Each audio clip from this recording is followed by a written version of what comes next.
Hi guys, welcome back to my channel, and if you guys have never seen my face before, welcome to my channel. In today's video, I'm going to be giving you guys a second trimester update. I am currently out of my second trimester. I am about to be 30 weeks this week on Thursday, May 18th, I believe. I wanted to film this video a while ago while I was still in my second trimester, but, well, I did technically film it, but I didn't like it, so I'm redoing it now. Also, the lighting is weird. I'm in my living room, and my living room has really bad lighting, so I have my phone flashlight on me, so ignore all the weird shadows and stuff. But before we get into this video, if you guys haven't already, make sure to hit that subscribe button so you guys can join our growing little family. I am so close to my due date. It is less than 2 months away. Also, if you guys are enjoying this video so far and you guys want to see more videos like this in the future, give this video a thumbs up. Let's just get into the video. So the first thing that I really noticed was that I was very much less nauseous this trimester. I was still pretty nauseous, but only when like I didn't eat, and as soon as I ate it went away. When in the first trimester I remember it being, even if I did eat, it wouldn't really go away. But another thing I've noticed is food aversions. Food aversions have started. I wouldn't say they take over that much, but they definitely have started. I went to go make this plate. It was a like Mexican chipotle salad type thing with like corn and rice, and I was so looking forward to eating it, and as soon as I started cooking it, I wanted to vomit. It was so gross. It smelled awful, and like it was terrible. So I believe that's a food aversion. I didn't really have them that much my first pregnancy. I did have, I guess, an aversion to bagels, but it wasn't that I thought they tasted gross. It was after I ate them, I literally almost always felt sick, and I have no idea why. It's usually with like spicy smelling foods, which sucks. So I'm so excited for that to be over. I don't want that anymore. The next thing I want to talk about off topic of food is the kicks, the baby flutters, all that good stuff. Like the best part of pregnancy, I would say. The beginning of the trimester, the beginning of the 14 weeks, definitely the flutter started coming in. I still wasn't feeling any kicks at the beginning. Now I definitely am feeling kicks, like full-blown kicks. He kicks me hard, and like I can see them now like outside of my stomach, which is a lot different than with Reese, because with Reese I didn't really get to ever see them. He didn't start kicking visibly, I guess, until way later in my pregnancy, like way later than now, so I never really got to see it. He is definitely kicking a lot more now. I definitely feel the baby flutters and all that kind of stuff. Rusty finally got to feel him kick. He kept trying to feel him kick at the beginning of second trimester when I started feeling all the little flutters, and he couldn't do it. And then a few weeks ago, I would say probably a month ago now, he finally felt him kick for the first time, and now he feels him kick quite a lot. You know how babies are, when you put their hand on, you feel them kicking, and then you tell other people to feel, and then they never kick. It's always that, but he finally got to feel him, so that was really cool and exciting. And he is tossing and turning, and he does not stop moving. He is such an active baby, and I don't know if that's because of like some foods I eat. Either way, he's a very active baby. Another thing I want to know is that he is measuring a week ahead on ultrasounds, and my belly is measuring 2 weeks ahead. So I don't really know what that means. They say that if he's measuring over 2 weeks, then they'll change the due date. I'll be updating you guys on that if my due date does change.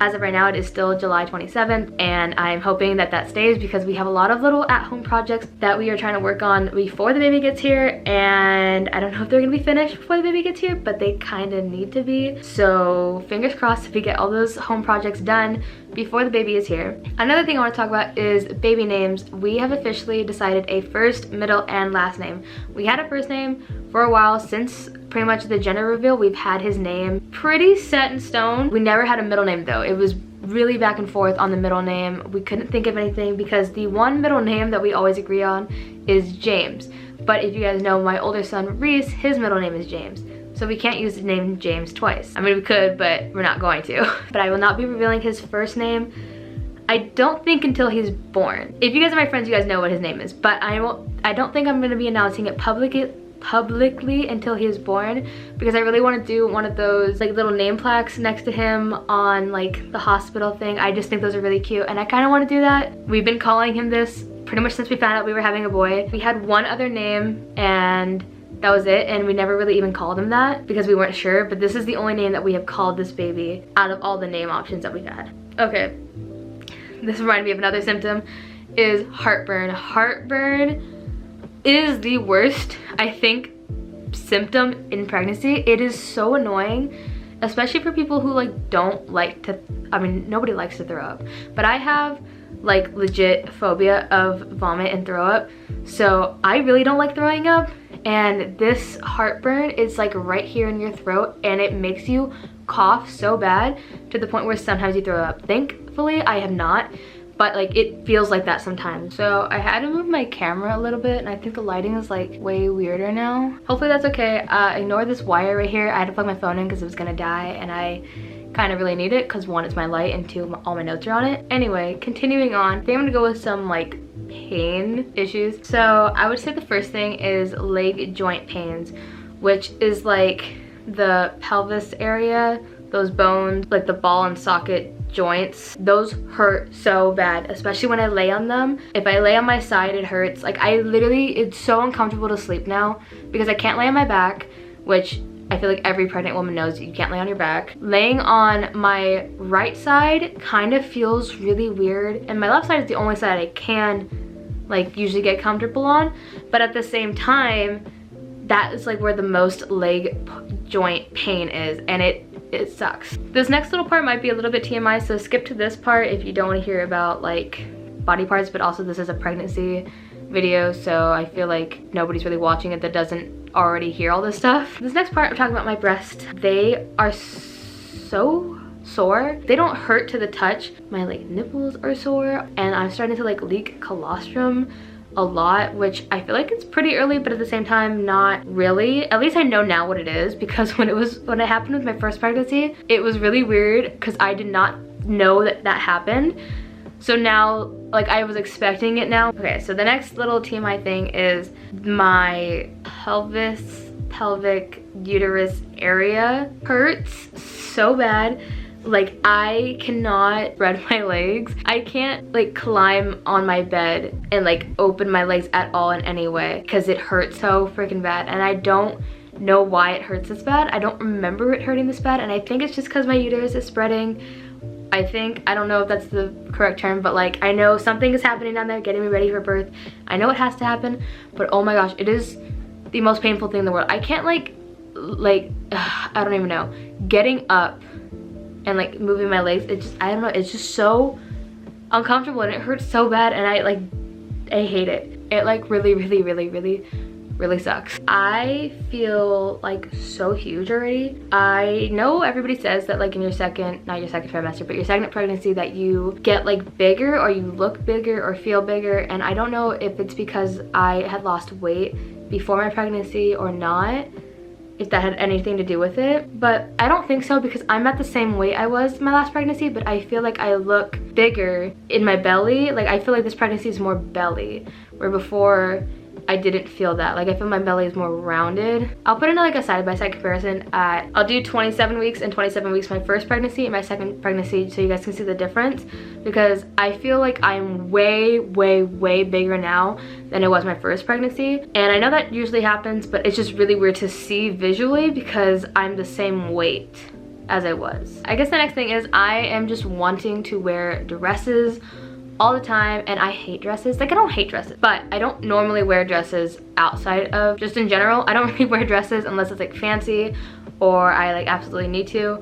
But I normally don't wear dresses, and all I want to wear is dress right now. Obviously I'm wearing a sweatshirt right now, but that's because I don't want to put on a dress at like 9:30 at night. But I was wearing dress today. I was wearing my like really pretty green dress. I just got a new green dress and it was really pretty, and I think I wore it in my Mother's Day vlog, which you guys can go check out. And I just really like dresses. I bought another green dress. It was more of like a really long like summery dress, but it like does not look flattering on me at all, but it is so comfortable. I like wearing it just around the house when it's like really hot, especially because it's been hot. I don't want to wear like t-shirts or jeans or shorts, even nothing that like hugs my skin, because I just feel really gross. Another symptom that I've been having more recently towards the end of my second trimester is that I cannot sleep for shit.